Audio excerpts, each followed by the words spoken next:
Oke, bismillah. Assalamualaikum warahmatullahi wabarakatuh. Gimana kabarnya adik-adik? Ini mau berbuka ya adik-adik. Jadi harap dimaklumi kalau ini agak-agak suaranya kurang lantang ya. Jadi mudah-mudahan adik-adik tetap fokus ya. Dan saya juga mengucapkan selamat berbuka puasa nanti untuk adik-adik yang menjalankan ibadah puasa. Oke, kita akan membahas tentang ini adalah mata pelajaran literasi membaca bahasa Indonesia untuk kelas 9. Nah, ini soal PPAD DIY untuk tahun lalu ya, tahun 2024. Kalau dilihat dari kisi-kisinya masih sesuai, jadi mudah-mudahan soalnya nggak beda jauh. Oke, kita langsung bahas dari nomor satu. Nomor satu ini ada infografik, kemudian kita baca ya pernyataannya, kita cek satu-satu. Jadi ada infografik, kita cek saja pernyataannya satu-satu, mana yang salah, mana yang benar. Kita cek nomor satu, pelaku kecelakaan lalu lintas didominasi oleh pelajar dan mahasiswa. Didominasi berarti kalau didominasi dia paling banyak harusnya ya. Nah, oke, betul 11.000, cuman ada yang lebih banyak ternyata yaitu pegawai swasta, jadi pernyataan ini salah. Pelaku kecelakaan berdasarkan pendidikan tertinggi adalah SMA 25.200 ya.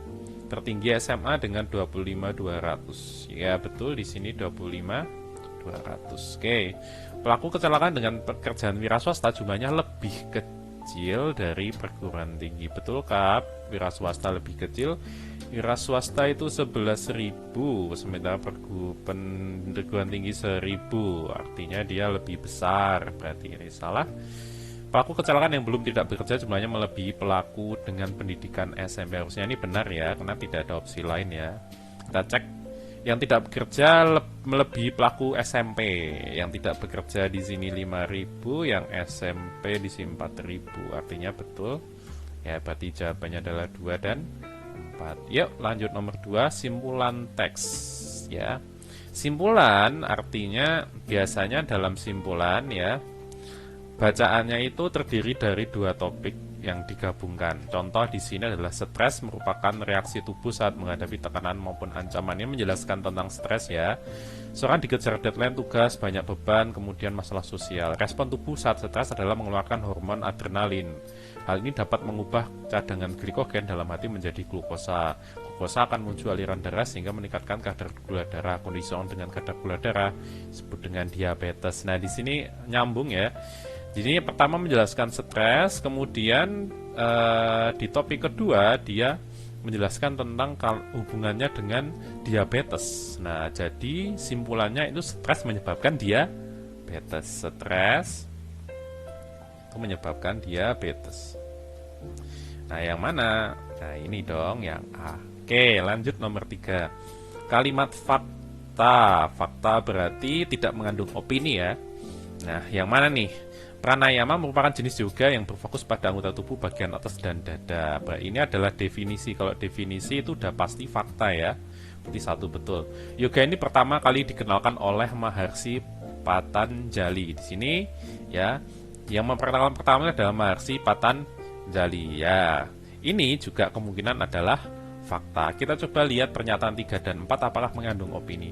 Yoga yang menggabungkan latihan pernafasan diharapkan. Nah, ini ada kata diharapkan, ini adalah kalimat opini. Artinya ini adalah kalimat opini. Jenis yoga ini akan. Ini juga ada kata akan. Ya, dia juga menjurus kepada kalimat opini. Berarti jawabannya adalah 1 dan 2. Lanjut lagi ke nomor 4. Yang ditanya adalah ide pokok. Ide pokok itu ada 3 jenis. Satu adalah deduktif, berarti dia ada di awal, kemudian di akhir ya. Kemudian ada yang di awal dan di akhir ya. Ya, pertama di awal ya. Itu. Kemudian yang kedua bisa di akhir, kemudian kemungkinan ketiga di awal dan di akhir. Jadi ada 2 ide kalimat utama. Nah, ide pokok itu kenapa saya membahas kalimat utama? Karena ide pokok itu biasanya terkandung dalam kalimat utama. Jadi kita lihat dulu kalimat utamanya apa, terus inti dari kalimat utamanya itu apa. Nah, itu adalah ide pokok. Nah, kita lihat ya, all-terrain vehicle atau ATV adalah sebuah sepeda motor 4 roda yang digunakan untuk pertanian atau rekreasi. Nah, ini kemungkinan ada di pertama ya. rodanya didesain sedikit besar tinggi. Ini menjelaskan tentang ATV. Kemudian ini juga masih menjelaskan tentang ATV. Terus kalimat 4 ini masih menjelaskan dengan kekuatannya itu akan dengan mudah melewati medan. Nah, dia berarti ide pokoknya ada di kalimat nomor 1. Nah, karena kalimat utamanya ada di nomor 1. Kita lanjut ya. Nomor 5. Ya, hubungan sebab akibat. Hubungan sebab akibat.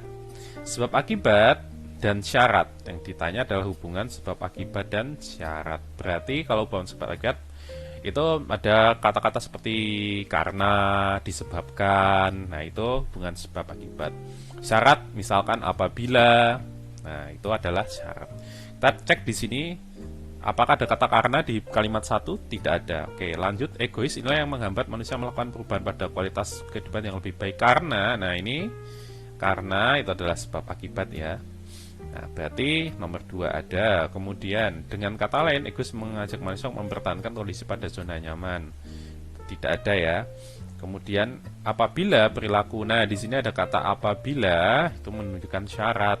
Nah, berarti yang benar sebab akibatnya adalah nomor 2, syaratnya adalah nomor 4. Lanjut ke nomor 6. Makna kalimat bercetak tebal dalam teks tersebut adalah, yang bercetak tebal ini ya, kurangnya kandungan nutrisi seperti protein, serat, dan lemak sehat juga membuat makanan ini tidak membuat kenyang. Maksudnya mungkin ya, jadi makanan yang kandungan nutrisi atau protein, serat, lemak sehatnya itu sedikit, itu biasanya tidak membuat kenyang. Kita lihat pernyataan mana yang betul. Yang A, makanan yang kurang kandungan nutrisi seperti protein, sehat, dan lemak tidak bisa membuat kenyang. Ini oke, cuman ini ada yang kurang lengkap. Yang mana kurang lengkap? Ya, di sini ya harus lengkap. Ini di sini ada lemak sehat di sini karena ini lemak saja. Jadi ini kurang tepat. Padahal ini sudah oke ya, sudah hampir betul. Hanya satu kata saja yang kurang. Bukan. Junk food tidak membuat kenyang karena kandungan nutrisi seperti protein, serat, lemak sehat tidak cukup banyak. Nah, seperti itu. Harus lengkap ya. Nah, seperti di sini ini juga junk food menjadikan kandungan nutrisi ini kebalik ya. Junk food itu tidak menjadikan protein, serat, lemaknya berkurang. Yang betul kalau kurang protein, serat, lemak sehat itu disebut junk food. Nah, semua makanan yang kandungan nutrisinya kurang seperti protein dan lemak, di sini hanya protein dan lemak, tidak akan mengenyangkan, kurang serat ya. Nomor 7, kita lihat pertanyaannya. Apa tujuan teks? Kalau tujuan teks, ditanya tujuan teks, ada harus tahu ini termasuk teks apa. Hampir semua remaja mengenal game online dan mereka lah yang mendominasi sehingga dapat disemukan permainan game online ini. Kemudian saat memainkan game ini pemain akan ikut berpartisipasi. Ini berarti tentang game online ya. Remaja yang telah kecanduan game online, spesifik lagi di sini adalah kecanduan game online. Ya, di paragraf kedua. Akan menghabiskan waktunya untuk ini. Nah, game online tanpa kuota tidak akan berarti apa-apa. Semakin sering bermain game online, maka semakin banyak pula. Nah, ini adalah dampak dari game online, dampak negatifnya ya. Kemudian di sini ada berkata kasar, membentak. Ini juga penjelasan tentang dampak tadi tidak sopan. Nah, selain itu para pecandu game online juga seringkali menganggap interaksi sosial, jadi kurangnya interaksi sosial juga termasuk dampak dari game online. Oke, jadi ini membahas tentang pertama adalah tadi game online itu apa, kemudian tentang kecanduan game online seperti apa, kemudian dampak atau efeknya. Nah, berarti ini adalah kalimat atau paragraf eksposisi, bacaan teks eksposisi ya, yang memberikan informasi secara jelas ya, disebut eksposisi. Nah, membujuk itu adalah ciri dari persuasi. Nah, berarti salah. Mengajak ini juga dari persuasi, berarti bukan. Nah, menginformasi atau memberitahukan itu adalah eksposisi. Tapi yang mana yang tepat tentang game online? Nah, di sini umum sekali ya, ini hanya paragraf 1 saja. Padahal yang dimaksud adalah dampaknya. Nah, ya berarti yang C. Memberitahukan dampak buruk game online bagi remaja. Oke, nomor 8, 2 amanat yang dapat diambil dari cerita. Nah, kita baca dulu. Malam itu sangat dingin, hujan turun seperti ini, seperti tidak ada juga gerhana. Saya mengatakan pada istri saya sesuai apa yang telah diberitakan di televisi. Gerhana bulan merah darah tidak akan terlihat jika cuaca tidak mendukung. Nah, Jadi istrinya tuh kayaknya pengen lihat gerhana, tapi suaminya bilang ini mendung. Jadi seperti yang di TV kalau mendung tidak bisa terlihat meskipun ada ya. Pulang yuk, kata saya. Istri saya tidak menyerah. Ia memang tangguh untuk tidak menghiraukan rasa pegal. Tadi mendung gak ke langit. Jadi istrinya tuh pengen banget lihat gerhana merah itu. Kita harus melihat bulan merah darah itu dulu. Ketika SMA kita belajar mengenai gerhana bulan. Bulan tersebut bagus sekali, bla bla bla bla bla. Intinya istrinya tuh ngotot pengen lihat. Ya aku paham, namun sepertinya tidak akan muncul karena mendung tadi ya. Sabarlah, tolong bayangkan, katanya dengan sungguh-sungguh, jika dihitung dari hari ini apa yang terjadi 140 tahun ke depan. Gerhana itu hanya muncul 104 lah. Jadi karena ini gerhananya ini langka, jadi dia momen itu dia benar-benar tunggu, si istri itu gitu ya. Nah kemudian ternyata lama-kelamaan saya tertidur dengan kepalanya, akhirnya tidur juga ya, jadi tetap aja tidak bisa lihat. Nah amanatnya apa? Kita bisa lihat dari sang istri, dia itu pantang menyerah ya. Dia ketika dia mempunyai keinginan meskipun agak nggak realistis ya, tapi dia pantang menyerah karena dia pengen banget ya, lihat sesuatu atau gerhana itu. Nah dari suaminya apa? Aman dan bisa dari suami ya, harus realistis ya. Meskipun kita punya keinginan, tapi kita harus cermat, harus realistis. Apakah itu rasional atau tidak? Nah seperti itu. Nah kita harus cermat dalam menganalisa sesuatu. Jangan percaya ramalan sekalipun ilmiah, bukan itu ya. Tidak ada hubungannya dengan ramalan. Ya. Kemudian yang B, hendaklah menggunakan perasaan. Bukan, ini bukan amanat ya. Pantang menyerah, nah ini gunakan akal sehat dalam mengambil tindakan. Nah, rasional tadi ya, berarti jawabannya adalah C. Lanjut nomor 9, perwatakan yang sesuai. Di sini kita lihat dulu ya ceritanya. Ini ada emak, bapak, aku bapak, yang mana yang sesuai? Kalau kamu sudah dilatih dan sudah siap secara fisik dan mental, bapak izinkan. Itu percakapan yang terlalu cepat, bahkan sebelum aku menyadarinya. Aku telah memperoleh tiket emas yang selama ini kuidamkan. Setengah jam kemudian di dapur, emak kelihatan tidak senang, wajahnya yang beringat karena baru membuat sarapan kelihatan masam. Bapak mencoba mencairkan suasana. Tidak apa-apa mak, anakmu sudah besar, sekali-kali naik gunung tidak masalah. Dia laki-laki, ini baru musim hujan angin pak. Ibunya bilang seperti itu ya sih mak, toh ini dia tidak sendiri mak, kata bapaknya. Wajah mak semakin merah. Aku tidak berani bicara apapun, si anaknya bilang. Si anaknya ini yang seperti ini ya. Bapak tahu tidak, alam tahu, baru tidak bersahabat, gunung bisa sewaktu-waktu meletus tanpa memberitahu. Pokoknya aku tidak izinkan. Jadinya si emak ini sangat terlalu khawatir ya. Emak bicara sambil meninggalkan aku dan bapak yang hanya bisa berpandangan. Bapak mengelus bahuku sambil berkata, sabar ya bapak, coba beri pengertian emakmu. Aku hanya mengangguk, tiket emas itu sepertinya masih angan-angan. Jadi si bapak ini orangnya sabar ya meladeni emaknya, karena emaknya ini sangat terlalu khawatir. Kemudian si aku nih kayaknya orangnya nurut. Nah, jadi seperti itu ya kira-kira wataknya. Emak pemarah. Dia terlihat marah-marah, tetapi bukan itu ya. Dia itu hanya suka khawatir ya, khawatiran. Bapak penurut, yang penurut itu si aku, bukan bapak. Aku penakut. Kalau penakut ngapain dia naik gunung?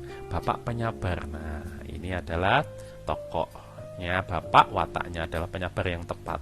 10 latar yang sesuai dengan cuplikan cerita. Latar itu berarti ada waktu, ada suasana, ada tempat. Nah di sini ini bacaannya masih sama. Ini kira-kira ada kata kunci yang menjelaskan ini waktunya kapan. Sedang yang dapur. Sarapan berarti kapan? Pagi hari ya. Berarti ini jelas salah. Nah ada pagi hari, ada 2 di sini. Nah suasananya meresahkan atau menegangkan. Kita lihat di sini ada percekcokan ya. Ada percekcokan, maaf, ada percekcokan. Di sini ada percekcokan ya. Ini berarti dia lebih ke menegangkan, bukan meresahkan. Nah, menegangkan. Oke, berarti pagi dan menegangkan. Jadi diingat pasti ada kata kuncinya ya. Untuk latar waktu maupun latar tempat ya. Termasuk alur bagian apakah.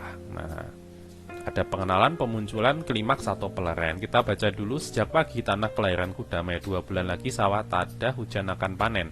Pucuk padi menghijau terlihat di lereng-lereng bukit. Hutan lebat menghadang, di atasnya berselimut kabut. Ini awal-awal ya, biasanya ada di awal-awal. Ini ada di awal ya. Di awal-awal sebuah narasi atau teks cerita.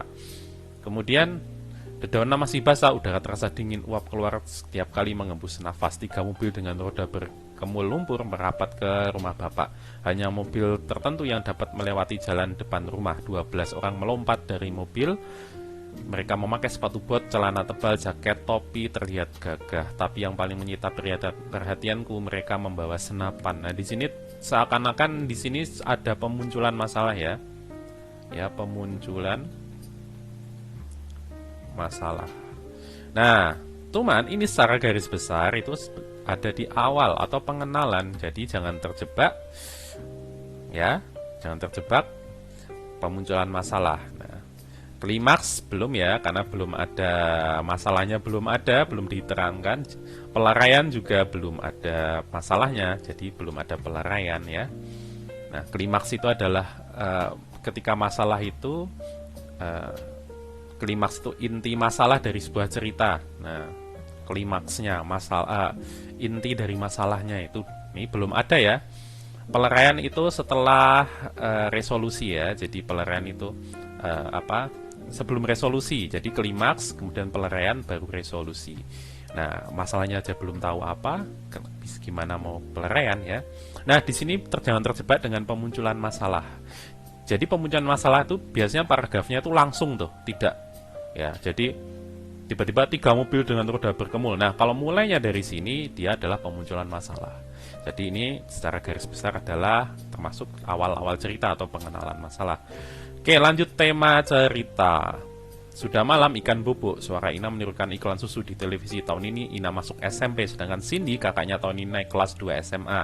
Kak Cindy, ikan itu nggak tidur ya? Nah, jadi dia ngobrolin tentang ikan itu tidur atau enggak. Ini paragraf 2 kita lihat. Ini juga masih ya, tapi kok ikan tidak berbaring tetap melayang? Tanya Ina yang nampaknya kurang puas. Paragraf 3, nah, dia mengambil ibu. Paragraf 4, nah masih tentang ikan yang tidur. Jadi setiap binatang punya cara tidur, masih dengan tidur. Intinya berarti temanya tentang cara tidur ya. Nah, cara tidur binatang. Dalam hal ini adalah ikan. Oke, lanjut 13. Dalam teks cerita tersebut pengarang mengambil posisi. Nah, ini adalah sudut pandang dalam teks. Ada sudut pandang orang pertama, ada sudut pandang orang kedua, ada sudut pandang orang ketiga. Ya, sudut pandang orang ketiga atau di luar cerita. Ada yang di luar cerita, misalkan sebagai pengamat atau orang serba tahu.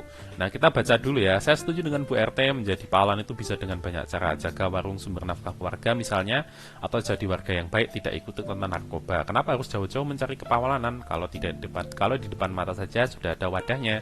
Men Jenggo menimpali pendapat Bu RT. Bu RT langsung lapor suaminya. Saya heran Pak Jenggo itu orangnya lemah lembut, bla bla bla bla.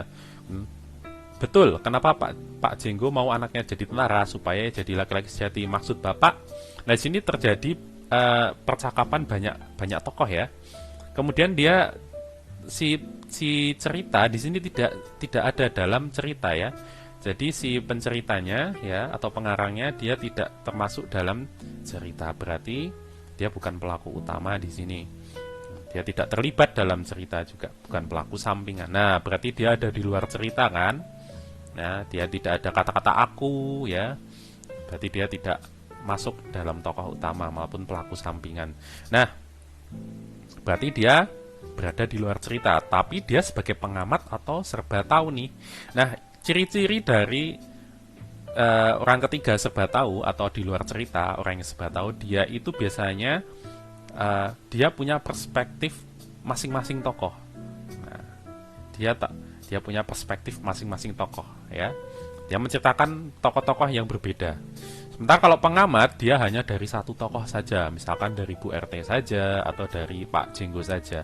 Nah, di sini kita lihat di sini. Ini di sini ada dialog dari Pak Jenggo. Kemudian di sini saya heran, ini ibunya, kemudian betul ini bapaknya, ini ibunya, kemudian ini bapaknya. Jadi dia berganti-ganti ya, berarti dia termasuk ciri orang serba tahu.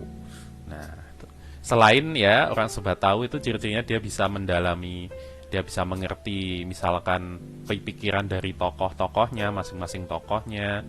Ya, dia bisa mengerti isi hati tokoh-tokohnya, itu termasuk orang serba tahu juga. Cuman ciri-ciri yang lain yaitu ya berganti-ganti tuh ya.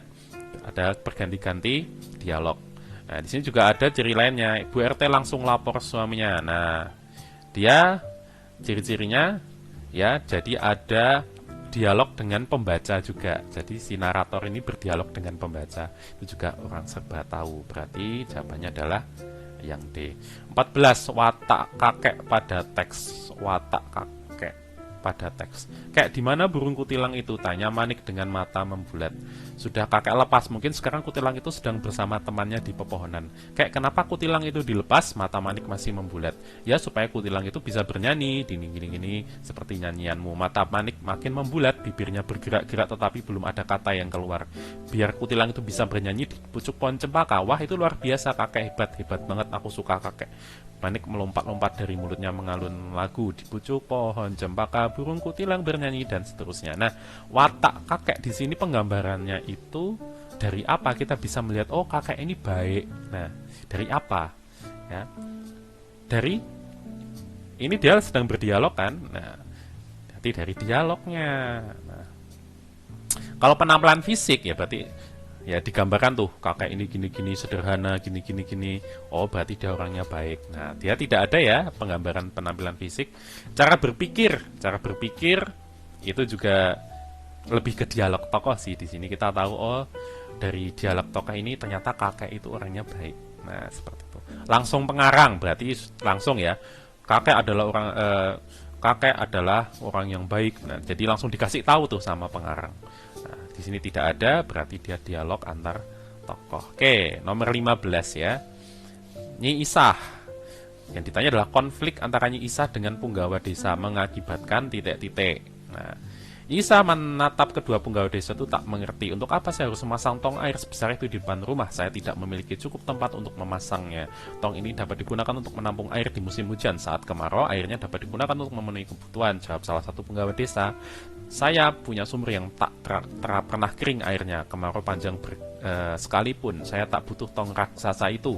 Lagi pula saya tidak punya tempat untuk memasangnya. Jadi ini ada cekcok antara punggawa dengan si Nyi Isah ya. Pohon mangga itu bisa ditebang dan itu cukup untuk menaruh tong ini. Kalau Nyai menolak berarti Nyai menentang kesepakatan warga. Diancam lah si Nyai. Aku tidak mau pohon manggaku ditebang. Si Nyai nggak mau ya. Isah hanya bisa terpaku ketika para punggawa desa datang lagi dengan membawa gergaji mesin. So sad banget ya ceritanya ya. Diringi suara berisik tumbanglah pohon mangga kenangan Ki Kastam suaminya Isah. Seiring dengan tumbangnya pohon mangga, tumbang juga pertahanan Nyi Isah. Matanya berkunang-kunang, dunia berputar dengan cepat, semakin cepat dan akhirnya semua gelap. Nah, jadi di sini Nyi Isah bercekcok atau bersitegang dengan si punggawa, ada konflik di sini. Yang ditanya adalah mengakibatkan. Nah, biasanya ditanya tuh bisa apa yang menyebabkan atau apa yang mengakibatkan. Nah, akibatnya berarti efeknya ya. Efeknya apa? Efeknya tentu saja Nyi Isah jadi ini ya, matanya berkunang-kunang, dunia berputar, akhirnya semua gelap ya. Ini sebab konfliknya. Ini ada sebab konfliknya. Ini sebab konfliknya. Nyi Isah pingsan karena pohon mangga kenangan. Nah, ini adalah akibat dari konfliknya. Diperlihatkan dari kalimat terakhir ya. Oke, kita lanjut untuk 16-30 di video part 2. Mudah-mudahan adik-adik tetap fokus ya. Assalamualaikum warahmatullahi wabarakatuh. Insya Allah ketemu lagi di part 2.